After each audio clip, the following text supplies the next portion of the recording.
Hey, I want to welcome our viewers to the golf side of this podcast. And we have back in our studio a very, when he told me about this one concept, I was twisting his arm. Please come back, because I think in business, the most important thing is you hear the solo self-made person. There isn't a self-made person. It's a team effort.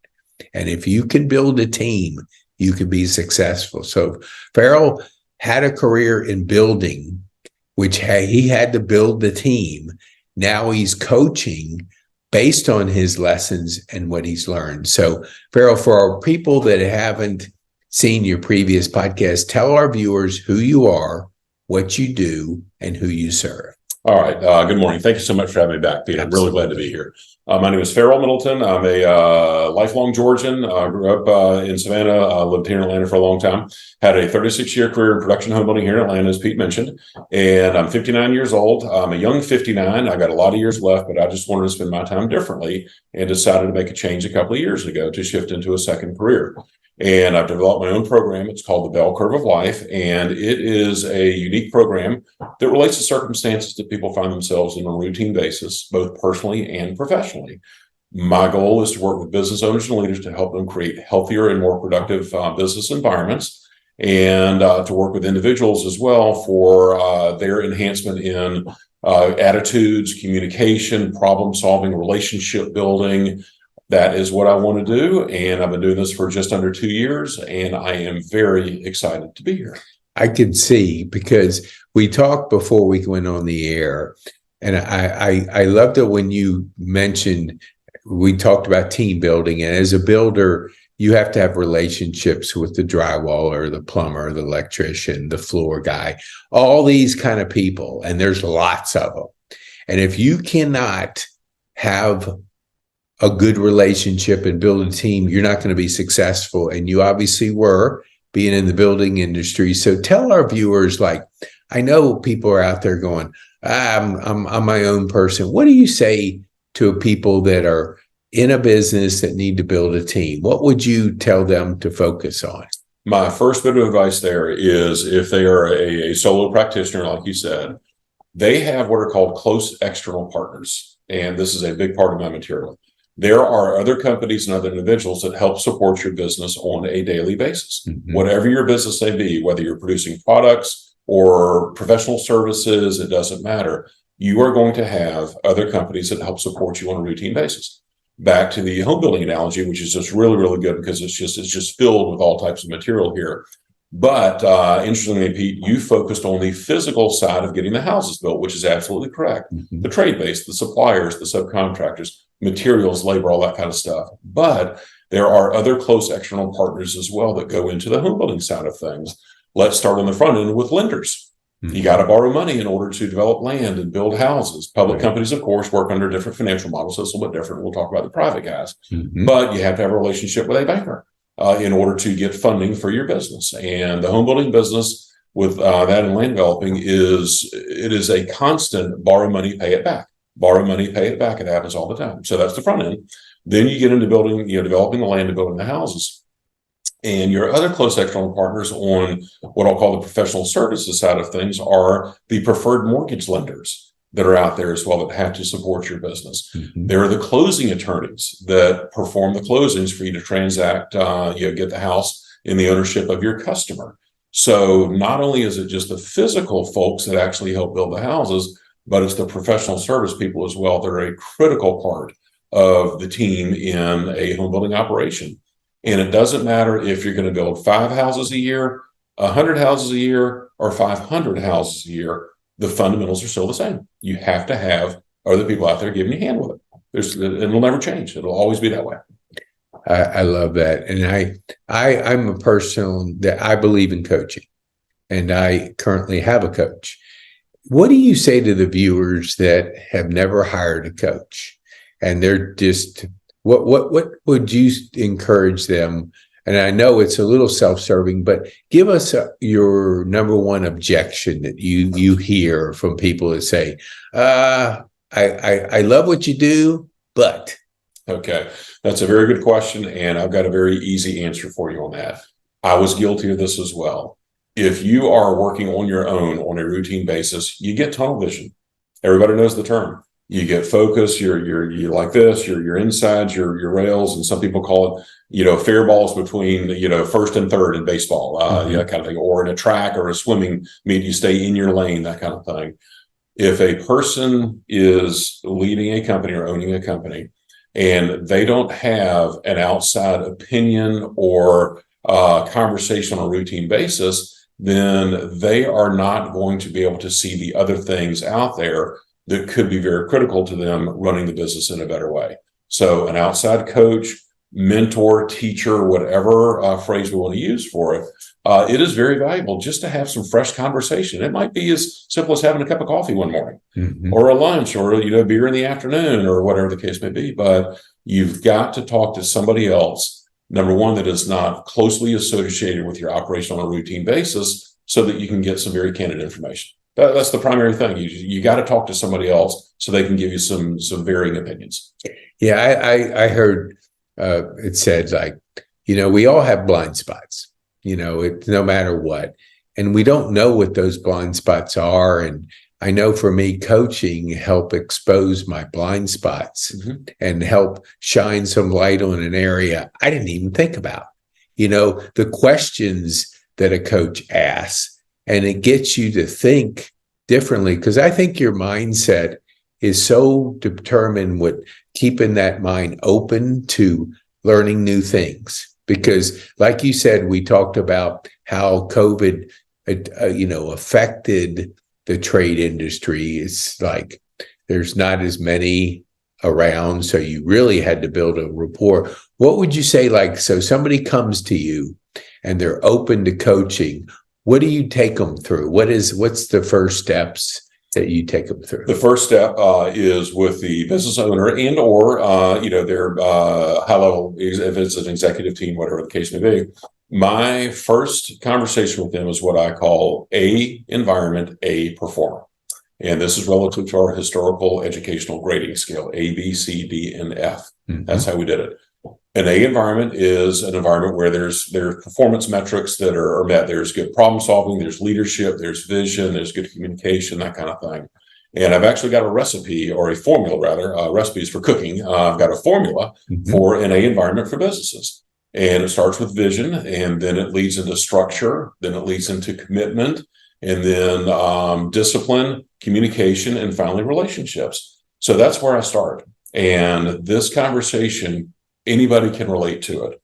And, one thing back on your initial question a minute ago, another part of this is that I've been doing a lot of professional reading in the last year and a half. I got way behind on it. I've been reading a fair amount, some very, very smart people giving me some tips as well. I need coaching as well. Let's be very clear. Yep. But a big part of this is that when people get up and go to work that day, there are so many fires to put out, normally speaking. I had a ton of fires.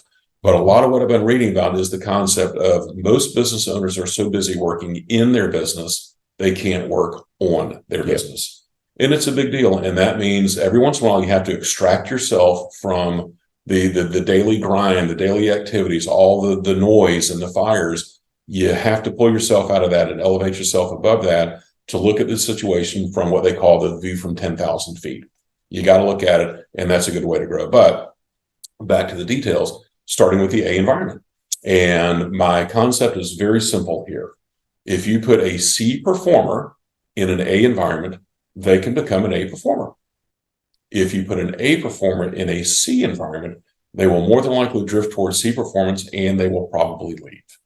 And I believe firmly in our society that if you create an A environment and attain A performance on a somewhat routine basis, you're not going to get 100% capture rate all day, every week. You're going to have blips and hurdles, that kind of thing. But if you can stay focused on it, you cannot fail in our society.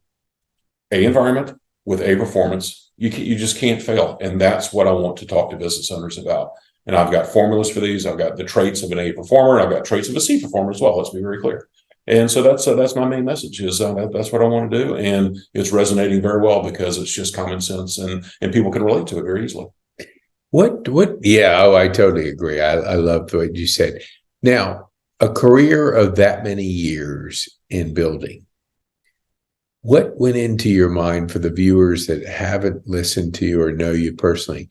I mean, it's drastic to learn something completely new. So what motivated you to make that shift in your career to a more coaching model based on the experiences of the building industry? Okay, thank you. I have always wanted to be a teacher of sorts in my second career. Mm-hmm. This is a lifelong desire for me. My wife knew it, my kids knew it.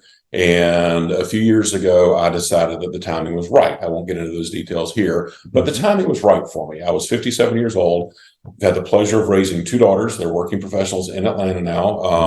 And one is married, the other is now engaged, which is fantastic. And we're going to be grandparents in a few weeks. Which we're so excited about. Yes, we're so excited about that. But Pete, the time was right in my life, but I've always wanted to do this. I thought that it would be at a university level, teaching construction management techniques, and that might still be on the radar screen for me at some point in time. I'm certainly qualified to do that. There's no doubt about it. Right. But I decided I wanted to get into a more broad scenario with helping people in life skills.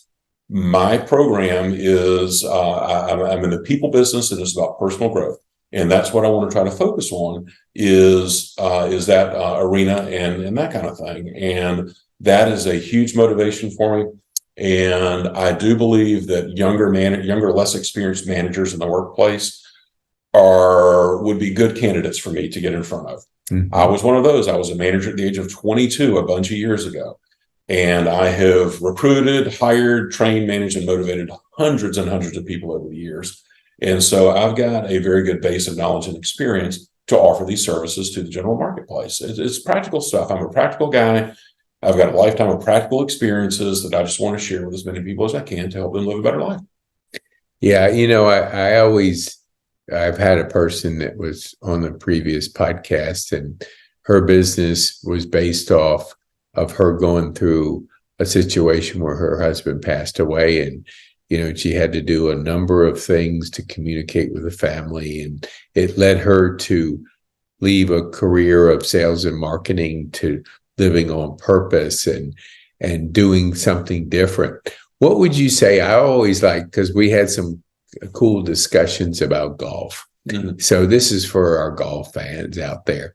What do you think you learned in being in a competitive business like building?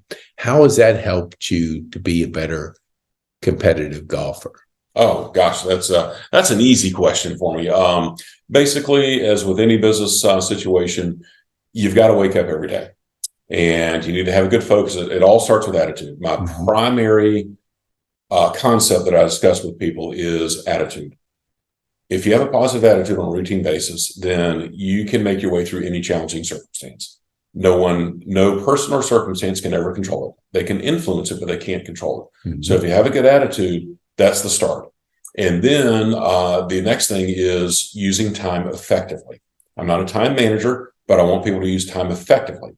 And if you can have a good attitude and use your time effectively, then you will be a productive individual. And this is either personal or professional. Let's be very clear that all this works for personal life as well. And so with that, getting up every day and going and doing the home building and dealing with customers and dealing with vendors, I had so much personal interaction with all types of people over the years. It was just fantastic. And so with that, getting up and doing that is obviously very important for anybody, but tying that into golf, it's a discipline thing. You have to get up. You got to have a good attitude. And sometimes the attitude on the golf course can get a little low. Would you agree with that, Pete? Oh, yeah. I've seen quite a few clubs get broken over trees and thrown into lakes. All right, let's move on real quick, because I don't want to get into that conversation with you, because PJ Tour Superstore is my favorite store. Yeah. So let's be very clear. The repair guys know me. I'll leave it at that. But anyway, but no, it is. And, again, we're playing an 18-hole run of golf. Can have some very, good similarities to, waking up and going to work every day. You're going to have some goods and bads. You're going to hit a ball in the water. You're going to miss that little 2-foot putt. You're going to have those things. And basically, you might have heard me say this before, the best trait that a golfer can have is a short memory. Be very clear. Forget that last hole. Yes. And in business, you got to be careful with that. Now, I want to make sure I clarify this. With regard to, there's an analogy that someone shared with me about a year ago. It's the windshield versus the rear view mirror.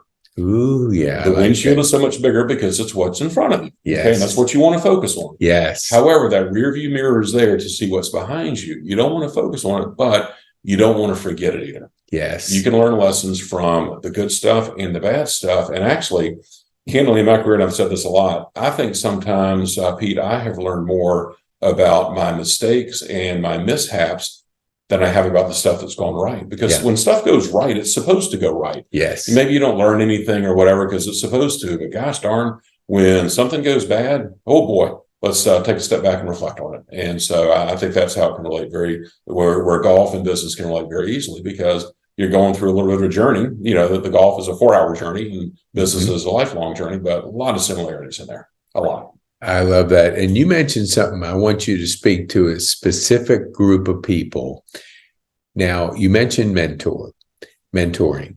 I always kind of had a desire when I was growing up to find that mentor that would kind of give me some wisdom insights. So I have a son-in-law who's a golfer, an avid golfer. And so what would you say to him at early 30s? What value would mentoring be in his career?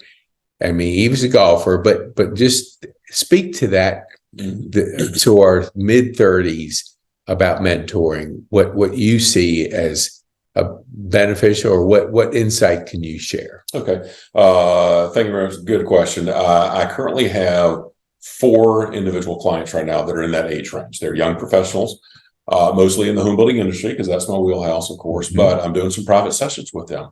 And what I am able to work with them on is how to, and I'm going to say this very, very loosely, but it's going to make sense, how to behave in the workplace. It's, again, getting up every day with your head screwed on straight, wanting to do a good job under the prevailing circumstances. Prevailing is a very important word there. Whatever's going on, you got to make your way through it. And with regard to that, so you have that. And then I've got some material that talks about leadership. And I'm very, very pleased. I've been working really hard on this leadership stuff over the last couple of months. I've fine-tuned it into some really good stuff. But how do you become a leader? And a leader can be as simple as a manager of a department of 4 other people. Okay? You're a leader. Don't think of yourself as just a manager, you're a leader. Or a leader can be, the president of the United States. Okay, let's be very clear. And so there are different levels, but I do believe that these traits and other things that I have identified are very important with that. So leadership stuff. The other is relationships. Back to the teamwork thing. If someone does not know how to form good relationships, then they're going to struggle. Right. And I have generally related very well to people in my entire life. It's just one of those things. My mom used to tell me, or she tells me now, when I was 4 years old, I was just a nice, easygoing little fella and that kind of thing. And I guess it's, kind of continued. Sure. But basically you have to develop those relationships. And the big part of relationships is not just being a nice person and saying hello, you have to be trustworthy. People have to trust that you're going to behave in a consistent fashion, whether that's in problem solving or identifying goals or whatever it is, and management techniques, that kind of thing. So you got to have the relationships. And then in the business world, you got to be a problem solver. The world needs problem solvers. In fact, I did a session on Saturday morning, just a couple of days ago, with a local company here in Marietta. And we were talking about interviewing and getting new employees. And one question that I kind of just thought about the other day, but I might suggest this to any employer that's interviewing somebody. One of the questions needs to be, are you a good problem solver? That might be a good question for a potential employee. Tell me about your problem solving skills. Because the world needs problem solvers. And issues come up every day that are their curveballs and this, that, and the other. And so, are you a problem solver? So again, it gets into attitude to start with, leadership, relationships, problem solving. That is what I would talk to your son-in-law about. And we could spend couple hours talking about this. We could do multiple sessions, whatever. I'm very flexible with that. But where I go with this is I want to make sure that someone has a thorough understanding and grasp of the current topic before we move on to the next one. Right. I don't want to speed through anything, and I'm working on that as well. I'm about quality, not quantity. Right. It is a big, big deal. Quality, not quantity. So, I love when you said problem solving, because there was a gentleman, I don't remember the situation, but he came into an organization and he then, kind of communicated with the team. When you come to me, come with two solutions to your problem. Don't be the problem and think that I'm going to solve all your problems. I want to hear what you would do to solve it. And so it literally changed the whole way that they started to think, because you're right. If you're not a good problem solver, you're going to lack in that skill, which is so important, because every day there's problems, whether you solve them or you push the can down the road. You can't do that. You got to solve problems and be good at that. So that's correct. Yeah. And real quick, another angle on this as well is, and I firmly believe this, and this has come out of what I've learned from my sessions. I learn from everybody every day when I have my sessions. It's fantastic. And basically, if you help other people solve their problems, I'm convinced that they will help you solve your problems. Right. Maybe not immediately. Yes. Maybe not next week, but sometime in the future. If you can help somebody solve their problems, then they'll help you solve yours as well. That's a really good dynamic. Really, really good. Very healthy. I love that. Now, as we wind down, tell our viewers how they can get a hold of you. Okay. Excellent. My name is Farrell Middleton again. My website is thebellcurveoflife.com. Email address is Farrell, that's F as in Frank, ARRELL at thebellcurveoflife.com. My phone number for voice and text is 678-618-2024. And I also have a YouTube channel. I've been doing some videos about my program, and they're little 60-second videos with some of my topic material, that kind of thing. And the YouTube channel is The Bell Curve of Life. Go on to it, listen to a couple of the little videos that I've got. It'll give you a better idea of some of my topic material, and hopefully that would entice you to reach out to me. But I'm here to help, and I would love to engage with anybody that is looking for a little bit more guidance just to live their life better. That's what I do now, and I'm so happy with it. Well, I can see that the satisfaction is very high when you can impact and help people grow in their positions of whatever business they're in. It's got to be rewarding to you. It is. And this goes at any level, owner, middle-level manager, staff, employee, whatever. I can really help a lot of folks just live a better life. And it is very satisfying to answer your question. Very, very satisfying. And it's not about me. Yes, I'm having a great time doing it, but I really feel like I'm helping a lot of people live a better life. No, it's I know. Extremely rewarding for both of us. Well, we'll put a link in the show notes to your YouTube channel and to your information for those that are driving. And we don't want you to, especially in Atlanta traffic, be distracted when you're out there listening. So I want you to, as we close, give our viewers an insight you would want them to take away from our podcast today. Okay. If you're a business owner, create an A environment. And that starts with a vision that everybody understands. You want to share it with your people. Start with that. If you, on the personal side of things, be an A performer. And the best part of being an A performer is start with a good attitude.